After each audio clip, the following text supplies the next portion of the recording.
வணக்கம் நேர்களே. ஐரோப்பிய செய்திகளின் இரவு நேர செய்திகள். முதலில் தலைப்புச் செய்திகள். எரிபொருள் நெருக்கடி, ஸ்பெயின் இத்தாலி அதிரடி திட்டம், பிரித்தானியா இன்னும் மௌனம். பதற்றம் உச்சக்கட்டம், ஈரானிய பாலம் தகர்க்கப்பட்டது, டிரம்பின் எச்சரிக்கையை தொடர்ந்து அடுத்த கட்ட நகர்வு. ஹார்முஸ் நீரிணை பலப்பிரயோகம் சாத்தியமற்றது, இமானுவேல் மக்ரோன் எச்சரிக்கை. ஐரோப்பிய பயணிகளுக்கு புதிய கட்டுப்பாடு, நீண்ட வரிசைகளை தவிர்க்க வழிமுறைகள். குவைத் எண்ணெய் முனையம் மீது ட்ரோன் தாக்குதல், உலக சந்தையில் கச்சா எண்ணெய் விலை உயர்வு. ஈரான் அமைதி பேச்சுவார்த்தை அதிகாரி மீது தாக்குதல், நிலைமை கவலைக்கிடம். பிரித்தானியாவில் எரிசக்தி நெருக்கடி, அவசர உச்சி மாநாட்டை கூட்ட ஸ்டாமருக்கு அழுத்தம். 6000 நேட்டோ வீரர்களை வீழ்த்திய உக்ரைன் ட்ரோன் படை, நவீன போர்க்களத்தில் புதிய திருப்பம். இனி விரிவான செய்திகள். ஐரோப்பாவில் நிலவும் கடும் எரிபொருள் தட்டுப்பாட்டை சமாளிக்க ஸ்பெயின் மற்றும் இத்தாலி நாடுகள் தங்களது அவசர கால திட்டங்களை வெளியிட்டுள்ளன. ஆனால் பிரித்தானிய அரசாங்கம் இது தொடர்பான தனது திட்டங்களை இன்னும் அறிவிக்காதது அந்நாட்டு மக்களிடையே கவலையை ஏற்படுத்தியுள்ளது. ஸ்பெயினும் இத்தாலியும் எரிபொருள் விநியோகத்தை உறுதிப்படுத்தவும் விலையேற்றத்தை கட்டுப்படுத்தவும் தெளிவான வழிகாட்டல்களை வழங்கியுள்ளன. பிரித்தானியாவில் எரிபொருள் விலை உயர்வால் போக்குவரத்து மற்றும் அத்தியாவசிய பொருட்களின் விலை அதிகரிக்கும் அபாயம் ஏற்பட்டுள்ளது. எதிர்க்கட்சிகள் மற்றும் பொருளாதார நிபுணர்கள் அரசாங்கம் உடனடியாக ஒரு மாற்று திட்டத்தை முன்வைக்க வேண்டும் என வலியுறுத்தி வருகின்றனர். வர இருக்கும் குளிர்காலத்தில் எரிசக்தி தட்டுப்பாடு ஏற்படாமல் தவிர்க்க ஐரோப்பிய நாடுகள் ஒன்றிணைந்து செயல்பட வேண்டிய கட்டாயம் உருவாகியுள்ளது. பதற்றம் உச்சக்கட்டம், ஈரானிய பாலம் தகர்க்கப்பட்டது, டிரம்பின் எச்சரிக்கையை தொடர்ந்து அடுத்த கட்ட நகர்வு. ஈரானில் மிகப்பெரிய பாலத்தை அமெரிக்கா தகர்த்திருக்கிறது. 8 பேர் உயிரிழந்துள்ளனர், மேலும் 95 பேர் காயமுற்றனர் என்று ஈரானிய அரசாங்க ஊடகம் குறிப்பிட்டது. பாலம் சரிவதை காட்டும் காணொலியை அதிபர் டொனால்ட் ட்ரம்ப் சமூக ஊடக பக்கத்தில் வெளியிட்டுள்ளார்.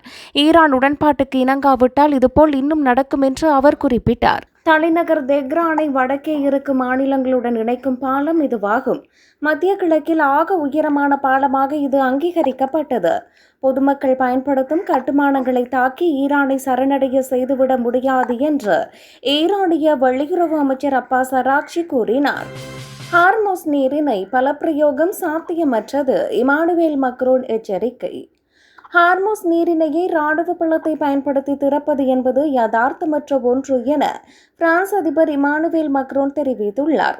மத்திய கிழக்கில் நிலவும் போர் பதற்றங்களுக்கு மத்தியில் இந்த முக்கியமான கடல்வழி பாதையை திறக்க பேச்சுவார்த்தையே சிறந்தது என அவர் வலியுறுத்தியுள்ளார்.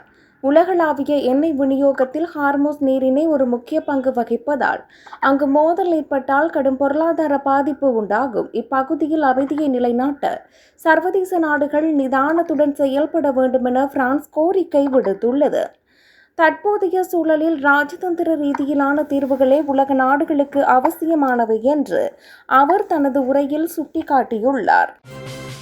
ஐரோப்பிய பயணிகளுக்கு புதிய கட்டுப்பாடு, நீண்ட வரிசையை தவிர்க்க வழிமுறைகள். ஸ்பெயின், கிரீஸ் மற்றும் போர்த்துகல் ஆகிய நாடுகளுக்கு செல்லும் சுற்றுலா பயணிகள் எல்லையில் நீண்ட வரிசைகளில் காத்திருக்க வேண்டிய சூழல் ஏற்பட்டுள்ளது. ஐரோப்பிய ஒன்றியத்தின் புதிய நுழைவு மற்றும் வெளியேறும் முறைமை அமுல்படுத்தப்படுவதால் பயணிகளுக்கான சரிபார்ப்பு நேரம் அதிகரித்துள்ளது. இந்த புதிய முறையின் கீழ் ஐரோப்பிய ஒன்றியம் அல்லாத நாடுகளில் இருந்து வருவோரின் கைரேகைகள் மற்றும் முக அடையாளங்கள் பதிவு செய்யப்படுகின்றன. விமான நிலையங்களில் ஏற்படும் இந்த தாமதங்களை தவிர்க்க பயணிகள் முன்கூட்டியே தங்களை பதிவு செய்து கொள்ளுமாறு அறிவுறுத்தப்படுகிறார்கள். டிஜிட்டல் முறையிலான படிவங்களை சரியாக பூர்த்தி செய்வதன் மூலம் எல்லையில் காத்திருக்கும் நேரத்தை ஓரளவுக்கு குறைக்க முடியும். கோடைக்கால சுற்றுலா பருவத்தில் கூட்ட நெரிசல் அதிகமாக இருக்கும் என்பதால் பயணிகள் கூடுதல் நேரத்தை ஒதுக்கி திட்டமிடுவது அவசியமாகும். குவைத் எண்ணெய் முனையம் மீது ட்ரோன் தாக்குதல், உலக சந்தையில் கச்சா எண்ணெய் விலை உயர்வு. குவைத்தின் முக்கிய எண்ணெய் சேமிப்பு முனையத்தின் மீது இன்று காலை சக்தி வாய்ந்த ட்ரோன் தாக்குதல் நடத்தப்பட்டுள்ளது. ஈரான் அமெரிக்கா இடையிலான போர் பதற்றம் அதிகரித்து வரும் நிலையில் இந்த தாக்குதல் மத்திய கிழக்கில் பெரும் பரபரப்பை ஏற்படுத்தியுள்ளது. இந்த தாக்குதலால் எண்ணெய் சுத்திகரிப்பு நிலையத்தின் ஒரு பகுதியில் தீ விபத்து ஏற்பட்டுள்ளதுடன் உற்பத்தியும் தற்காலிகமாக பாதிக்கப்பட்டுள்ளது. இந்த சம்பவத்தை தொடர்ந்து சர்வதேச சந்தையில் கச்சா எண்ணெய் பீப்பாயொன்றின் விலை அதிரடியாக உயர்ந்துள்ளது. வான் பாதுகாப்பு படையினர் மேலும் சில ட்ரோன்களை சுட்டு வீழ்த்தியதாகவும் பாதுகாப்பு பலப்படுத்தப்பட்டுள்ளதாகவும் குவைத் அரசு அறிவித்துள்ளது. உலகளாவிய எரிசக்தி விநியோக சங்கிலியில் இந்த தாக்குதல் பெரும் தாக்கத்தை ஏற்படுத்தும் என பொருளாதார நிபுணர்கள் எச்சரித்துள்ளனர். ஈரான் அமைதி பேச்சுவார்த்தை அதிகாரி மீது தாக்குதல், நிலைமை கவலைக்கிடம். ஈரான் அமைதி பேச்சுவார்த்தையில் முக்கிய பங்காற்றி வந்த உயர் அதிகாரி ஒருவர் அமெரிக்க இஸ்ரேல் நடத்திய தாக்குதலில் படுகாயம் அடைந்துள்ளார். இந்த தாக்குதல் மத்திய கிழக்கில் நிலவும் போர் பதற்றத்தை தணிப்பதற்கான ராஜதந்திர முயற்சிகளுக்கு பெரும் பின்னடைவை ஏற்படுத்தியுள்ளது.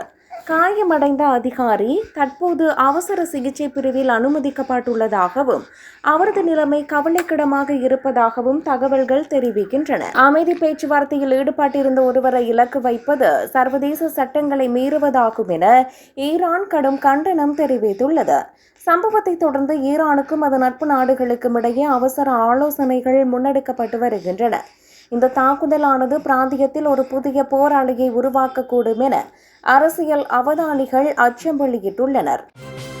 பிரித்தானியாவில் எரிசக்தி நெருக்கடி, அவசர உச்சி மாநாட்டை கூட்ட ஸ்டாமருக்கு அழுத்தம். 2008ஆம் ஆண்டு நிலவிய உலகளாவிய நிதி நெருக்கடியை போன்ற ஒரு சூழல் தற்போது எரிசக்தி துறையில் ஏற்பட்டுள்ளதாக லேபர் கட்சி நாடாளுமன்ற உறுப்பினர் எச்சரித்துள்ளார். தற்போதைய விலை உயர்வு பிரித்தானிய குடும்பங்களின் வாழ்வாதாரத்தை பாரிய அளவில் பாதித்துள்ளதாக சுட்டிக்காட்டப்பட்டுள்ளது. 2008இல் எடுக்கப்பட்ட துரித நடவடிக்கைகளைப் போல தற்போதும் அரசாங்கம் பாரிய நிதி திட்டங்களை வகுக்க வேண்டியது அவசியம் என கோரப்பட்டுள்ளது. குளிர்காலம் நெருங்குவதால் குறைந்த வருமானம் ஈட்டும் மக்களுக்கு தடையற்ற எரிசக்தி கிடைப்பதை உறுதி செய்யுமாறு அழுத்தம் கொடுக்கப்பட்டுள்ளது. இந்த நெருக்கடியை சமாளிக்க தவறினால் நாட்டின் பொருளாதாரம் மேலும் பின்னடைவை சந்திக்கும் என நிபுணர்கள் எச்சரிக்கின்றனர். 6000 நேட்டோ வீரர்களை வீழ்த்திய உக்ரைன் ட்ரோன் படை, நவீன போர்க்களத்தில் புதிய திருப்பம். நேட்டோ அமைப்பின் 6000 அதிநவீன வீரர்களை உள்ளடக்கிய ஒரு பயிற்சி போரில் உக்ரைன் முன்னணியைச் சேர்ந்த ஒரு சில ட்ரோன் இயக்குநர்கள் வெற்றி பெற்றுள்ளனர். உக்ரைன் போர்க்களத்தில் பெற்ற அனுபவத்தை கொண்டு மிக குறைந்த செலவிலான ட்ரோன்களை பயன்படுத்தி நேட்டோ படையினரின் வியூகங்களை அவர்கள் முறியடித்துள்ளனர். நவீன பீரங்கிகள் மற்றும் வான் பாதுகாப்பு அமைப்புகள் கூட இந்த சிறிய ட்ரோன்களின் தாக்குதலுக்கு முன்னால் செயலிழந்து போனது அதிர்ச்சியை ஏற்படுத்தியுள்ளது. இந்த சம்பவமானது பாரம்பரிய இராணுவ முறைகளை விட தொழில்நுட்பம் சார்ந்த ட்ரோன் தாக்குதல்கள் எவ்வளவு வலிமையானவை என்பதை உலகிற்கு நிரூபித்துள்ளன.